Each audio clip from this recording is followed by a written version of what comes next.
Assalamualaikum warahmatullahi wabarakatuh. Apa kabar pare-pare, kembali menemani Anda tentunya dengan sejumlah informasi menarik yang berhasil kami rangkum untuk edisi kali ini. Bersama saya Jauhar Manikam dan saya Uswatun Hasanah. Berikut apa kabar pare-pare selengkapnya.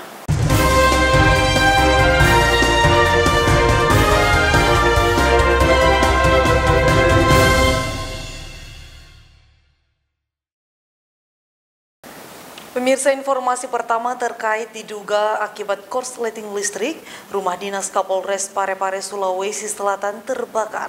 Beruntung kondisi rumah dalam keadaan kosong sehingga tidak ada korban jiwa dalam kebakaran tersebut.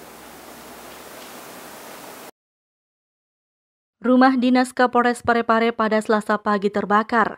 Dari video amatir warga, percikan api terlihat membakar plafon ruang tamu rumah. Warga sekitar yang melihat kepulan asap dari dalam rumah langsung mencoba memadamkan api. Akhirnya api bisa padam setelah petugas pemadam kebakaran tiba di lokasi. Dugaan sementara kebakaran terjadi akibat korsleting listrik dari sebuah alat pengatur suhu ruangan rumah dinas Kapolres. Beruntung, kondisi rumah dalam keadaan kosong, tidak ada korban jiwa dalam kebakaran ini. Jam 5.30 masyarakat melapor ke damkar kalau ada kebakaran gitu. Kami menuju lokasi itu rumah jabatan Kapolres Parepare. Jadi penyebabnya itu AC terlalu nyala terus, kabelnya AC kepanasan, korslet, dari itu jendela, gorden jendela, makanya asapnya hitam. Untung kami jebol semua atap dengan kaca untuk menghindari kebakaran lebih besar. Berapa personil yang diterjunkan ini? Personil kita tunjukkan itu ada 23 orang, 3 mobil penembak, 4 mobil penyuplai. Erwin, TV Peduli mengabarkan.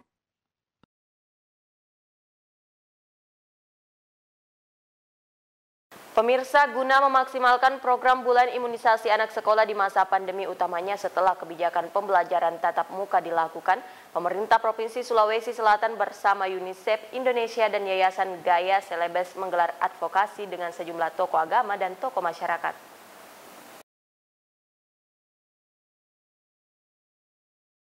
Pemerintah Provinsi Sulawesi Selatan melalui Dinas Kesehatan Kota Parepare bekerja sama dengan UNICEF Indonesia dan Yayasan Gaya Celebes menggelar pertemuan advokasi bersama pemangku kepentingan, di antaranya sejumlah tokoh masyarakat dan tokoh agama terkait pelaksanaan imunisasi rutin dan bulan imunisasi anak sekolah atau BIAS di masa pandemi. Kegiatan ini dibuka oleh PLT Kepala Dinas Kesehatan Kota Parepare yang diwakili Kepala Bidang Kesehatan Masyarakat Lingkungan dan P2P Dinas Kesehatan Parepare Muhammad Idris dengan melibatkan berbagai pihak dan lintas sektor, di antaranya Dinas Pendidikan, Kementerian Agama, Kecamatan, MUI, dan perwakilan Ormas Islam yang digelar di Balai Ainun Habibie Kota Parepare beberapa waktu lalu. Kepala Bidang Kesehatan Masyarakat Lingkungan dan P2P Dinas Kesehatan Parepare Muhammad Idris mengatakan kegiatan advokasi pelaksanaan BIAS ini dalam rangka meningkatkan peran lintas sektor, terutama lembaga atau organisasi agama dan tokoh masyarakat untuk mendukung program BIAS ini. Ya, jadi hari ini kita atas fasilitas dari UNICEF kita melaksanakan kegiatan advokasi untuk pelaksanaan BIAS. Jadi ini tujuannya adalah untuk mendapatkan support dari tokoh agama dan tokoh masyarakat pada pelaksanaan BIAS nantinya dengan baik. Kita supaya pelaksanaan BIAS itu dapat berjalan tanpa adanya hambatan-hambatan seperti yang selama ini terjadi. Ada beberapa program vaksinasi, program imunisasi rutin ya reguler yang selama ini kita banyak mendapat hambatan dari pemahaman yang tidak lengkap dari masyarakat, sehingga kita memerlukan bantuan dari tokoh masyarakat untuk membantu kita mengkantor hak-hak yang selama ini ada. Jadi bukan saja vaksin COVID, vaksin itu juga tetap harus jalan di masa pandemi. Pelaksanaan BIAS ini merupakan program nasional yang harus dimaksimalkan untuk mendukung pelaksanaan imunisasi rutin dan BIAS meskipun di tengah pandemi. Dalam kesempatan tersebut, Muhammad Idris juga menguraikan sejumlah penyakit yang dapat dicegah dengan imunisasi yang rencananya akan dilaksanakan pada 18 Oktober mendatang. Untuk anak sekolah dasar mulai kelas 1, 2, 5, dan kelas 6 atau anak yang berusia di bawah 12 tahun. Hal senada juga diungkapkan Program Officer Yayasan Gaya Celebes UNICEF. Muhammad Hajrani Basman menjelaskan, kegiatan ini dilaksanakan untuk peningkatan cakupan imunisasi agar tinggi dan merata, khususnya imunisasi rutin dan bias di Kota Parepare. Program dari UNICEF yang mendukung langsung program dari pemerintah, khususnya Dinas Kesehatan Provinsi Sulawesi Selatan, dengan mitra pelaksana itu dari Yayasan Gaya Celebes. Nah, tujuan dari program hari ini untuk mendapatkan permintaan yang lebih tinggi terkait imunisasi, khususnya imunisasi rutin dan imunisasi bulan imunisasi anak sekolah dalam Provinsi Sulawesi Selatan. Jadi untuk program ini kita temanya itu kembali sekolah dengan aman. Jadi kita tempatkan ada 12 kabupaten kota sebagai field project atau piloting project untuk program ini. Salah satunya itu Kota Parepare. Sri Ayu, TV Peduli mengabarkan.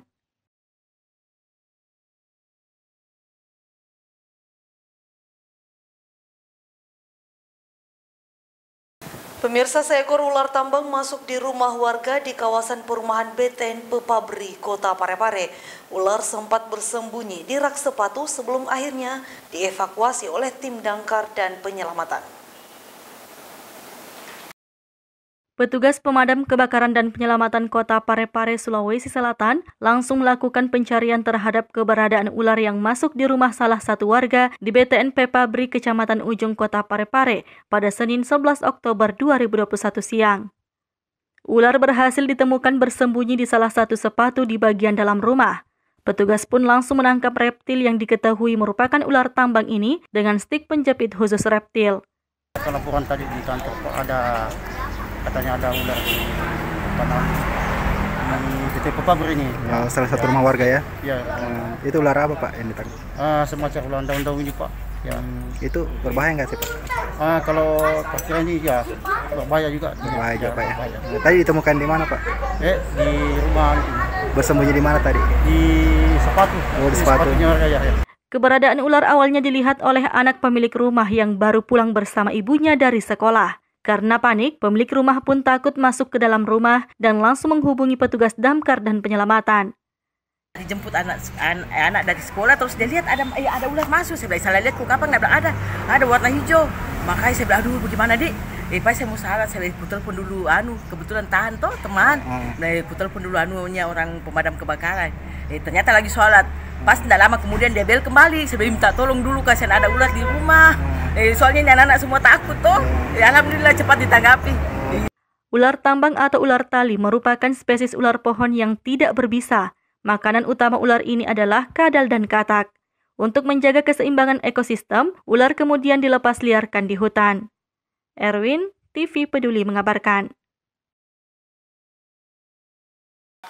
Pemirsa, Wakil Wali Kota Parepare Haji Pangeran Rahim menghadiri rapat paripurna yang digelar DPRD Kota Parepare terkait penyerahan rancangan peraturan daerah retribusi perizinan tertentu. Dewan Perwakilan Rakyat Daerah atau DPRD Kota Parepare menggelar sidang paripurna dengan agenda penyerahan ranperda tentang perubahan kedua atas Peraturan Daerah Kota Parepare Nomor 4 Tahun 2012 tentang retribusi perizinan tertentu yang dihadiri langsung Wakil Wali Kota Parepare Haji Pangeran Rahim pada Selasa 12 Oktober 2021.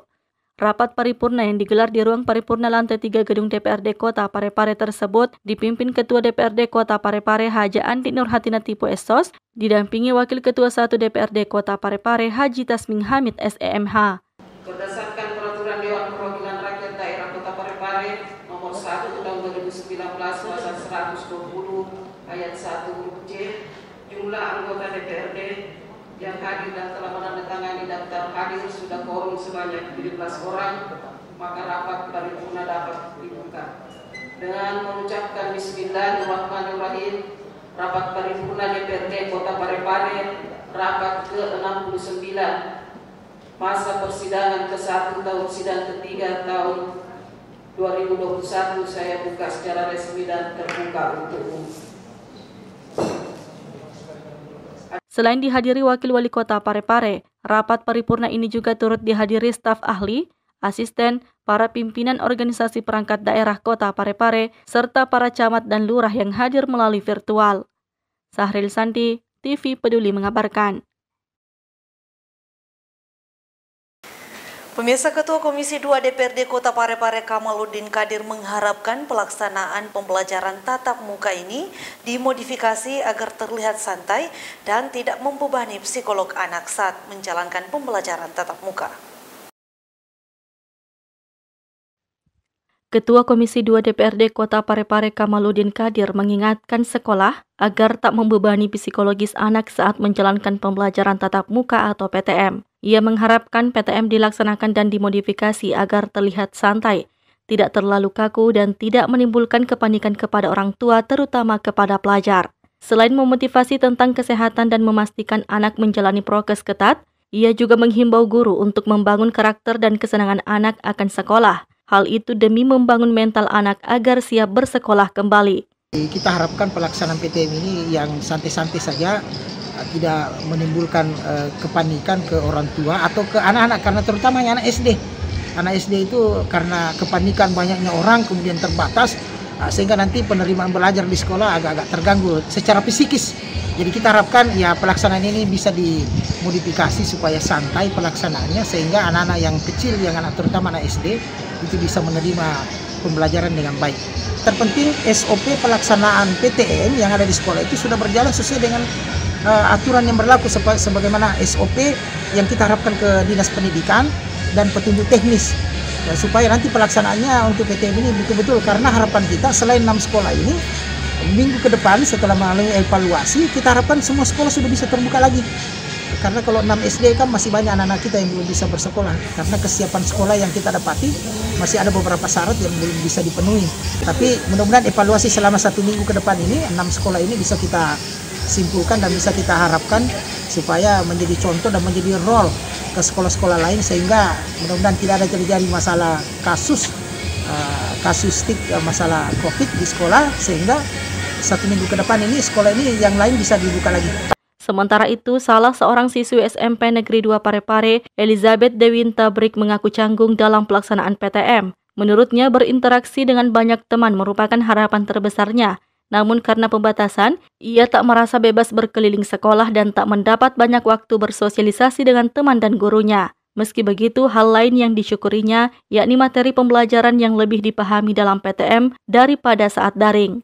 Masih agak canggung karena di kelas masih belum kenal, jadi sunyi. 81. Lebih banyak interaksi sama guru, jadi kalau ada pertanyaan bisa langsung ditanya. Ada juga interaksi sama teman-teman, masih bisa lihat teman-temannya cara belajarnya bagaimana, didampingi kalau nyatat atau kerja tugas. Depannya mungkin bisa masuk satu kelas, bisa lebih banyak interaksi, misalnya dikasih waktu kenalan sama teman, dan bisa juga lebih bebas keliling sekolah. Orang tua masih belum terima mau masuk sekolah, tapi dibolehkan saja, karena orang tua menurutnya anak-anaknya pasti butuh sosialisasi sama teman-teman, satu sama lain, sama guru juga. Yang kemarin sempat yang soal jaringan, jadi daring tidak lancar, atau mungkin kalau ada lomba atau mungkin pelajaran yang tidak dipahami, kadang susah untuk mengontak guru. Nur Fadila Wahid, TV Peduli mengabarkan. Pemirsa, untuk melestarikan dan memajukan kebudayaan khususnya di Kota Parepare, Dinas Pendidikan dan Kebudayaan menyelenggarakan pentas dan pameran seni budaya secara virtual. Berikut kita simak informasi selengkapnya untuk Anda.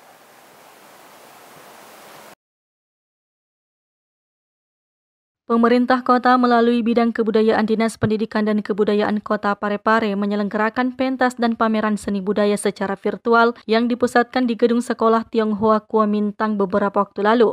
Pentas dan pameran yang diselenggarakan selama 2 hari ini bertujuan memperkenalkan potensi yang ada di Kota Parepare baik kuliner maupun kesenian. Kegiatan ini diikuti sejumlah komunitas, 2 di antaranya komunitas budaya Toma Lebi yang menampilkan benda pusaka, dan Sanggar Melati yang memperkenalkan kostum tradisional dan kostum karnaval yang biasa digunakan dalam pagelaran pawai budaya. Kepala Bidang Kebudayaan Kota Parepare Mustadirham menjelaskan, pentas dan pameran seni budaya secara virtual ini akan ditayangkan di channel YouTube dan media sosial Kebudayaan Parepare.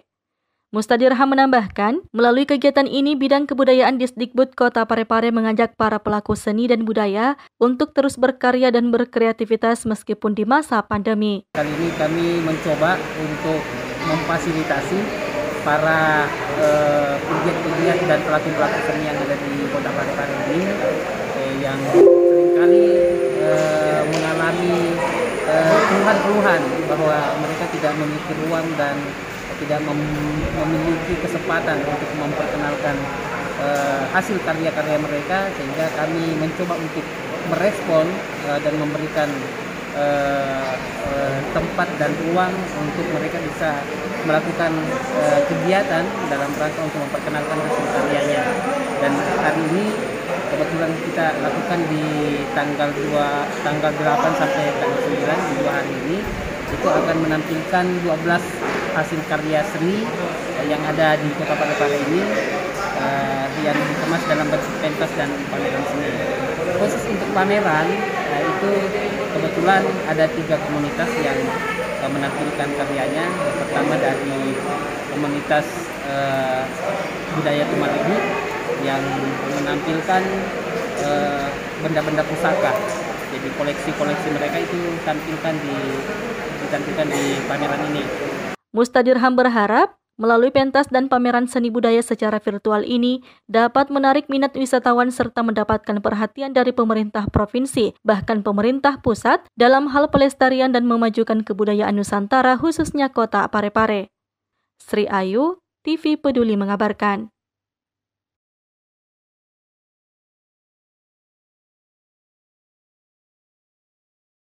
Pemirsa, perubahan Ranperda restribusi perizinan tertentu diklasifikasi menjadi 5 jenis, sebagaimana telah diubah dengan Undang-Undang Nomor 11 Tahun 2020 tentang Cipta Kerja. Hal ini disampaikan oleh Wakil Wali Kota Parepare saat membacakan sambutan tertulis dari Wali Kota Parepare. Penyerahan Ranperda tentang perubahan kedua atas Peraturan Daerah Kota Parepare Nomor 4 Tahun 2012 tentang retribusi perizinan tertentu diklasifikasi menjadi 5 jenis sebagaimana telah diubah dengan Undang-Undang Nomor 11 Tahun 2020 tentang Cipta Kerja. Hal ini disampaikan Wakil Wali Kota Parepare Haji Pangerang Rahim saat membacakan sambutan tertulis Wali Kota Parepare Dr. HM Taufan PWS HMH pada acara rapat paripurna dengan agenda penyerahan Ranperda tentang perubahan kedua atas Peraturan Daerah Kota Parepare Nomor 4 Tahun 2012 tentang retribusi perizinan tertentu pada Selasa 12 Oktober 2021. Pasal 141 Undang-Undang Nomor 28 Tahun 2009 tentang pajak daerah dan retribusi daerah, sebagaimana telah diubah dengan Undang-Undang Nomor 11 Tahun 2020 tentang Cipta Kerja. Retribusi perizinan tertentu terklasifikasi menjadi 5 jenis yang perinciannya diatur dalam pasal 142 sampai dengan pasal 146 sebagai berikut. Pertama, retribusi izin mendirikan bangunan atau EMB. Retribusi ini merupakan pungutan atas pelayanan pemberian izin untuk mendirikan suatu bangunan yang meliputi kegiatan peninjauan, desain, dan pemantauan pelaksanaan pembangunannya agar tetap sesuai dengan rencana teknis bangunan dan rencana tata ruang. Namun berdasarkan ketentuan peraturan pemerintah Nomor 16 Tahun 2021 tentang Peraturan Pelaksanaan Undang-Undang Nomor 8 Tahun 2020 ulangi tahun 2002 tentang bangunan gedung. Peraturan ini merupakan tindak lanjut dari ketentuan pasal 24 dan pasal 185 huruf B Undang-Undang Nomor 11 Tahun 2020 tentang Cipta Kerja.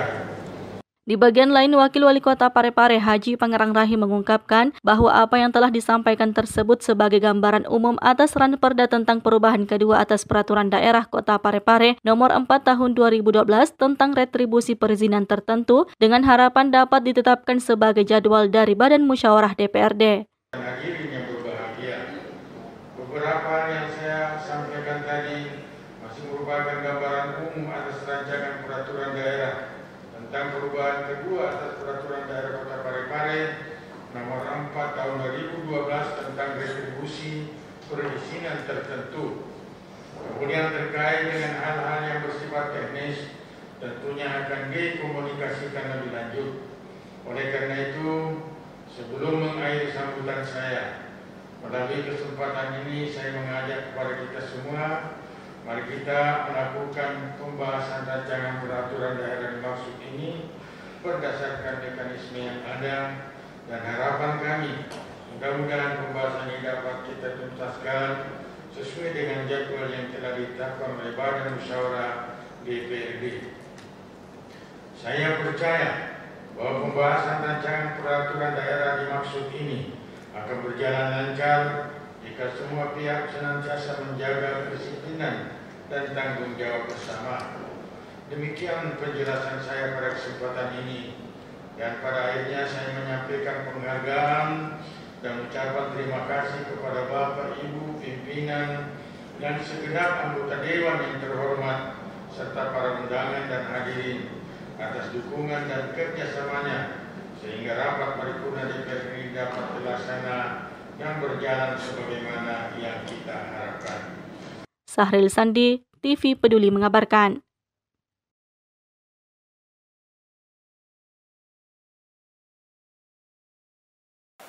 Pemirsa, proyek Duiker drainase di Jalan Kebun Sayur, Kelurahan Ujung Lara disidak Komisi 3 DPRD untuk melihat progres pengerjaan yang dilakukan. Berikut kita simak informasinya. Komisi 3 DPRD melakukan sidak di berbagai proyek drainase yang ada di Kota Parepare. Salah satunya pembangunan Duiker drainase dan plat penutup selokan di Jalan Kebun Sayur, Kelurahan Ujung Lara. Sekretaris Komisi 3 DPRD Andi Fudail mengatakan, kunjungannya bersama rombongan memastikan pembangunan berjalan baik. Menurutnya, saat ini drainase di titik itu sementara pengerjaan penggalian pembangunan got untuk pemecahan air. Hal itu dilakukan sebagai upaya pembenahan drainase yang kerap kali menyebabkan genangan air bahkan banjir.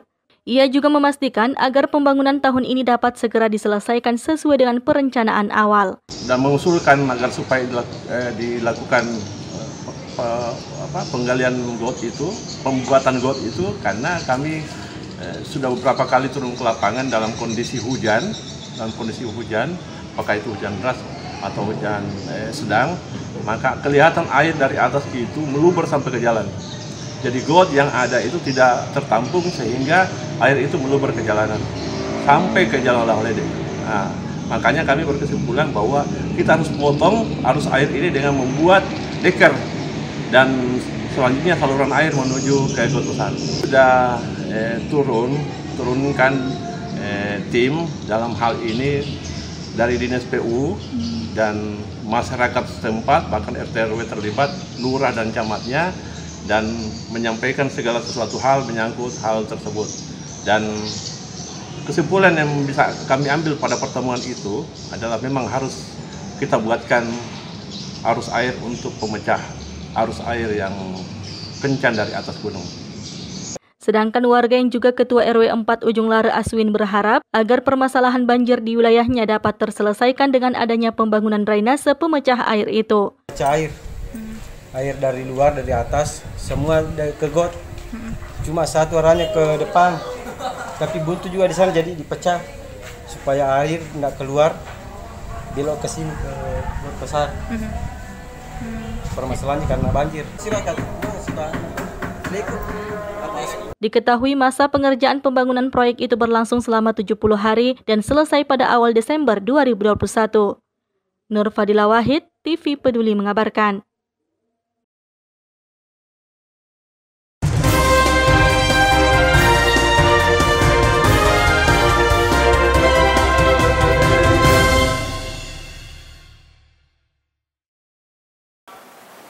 Pemirsa, informasi tadi sekaligus mengakhiri perjumpaan kita kali ini. Terus perbarui informasi Anda seputar Kota Parepare dengan menyaksikan persembahan dari TV Peduli.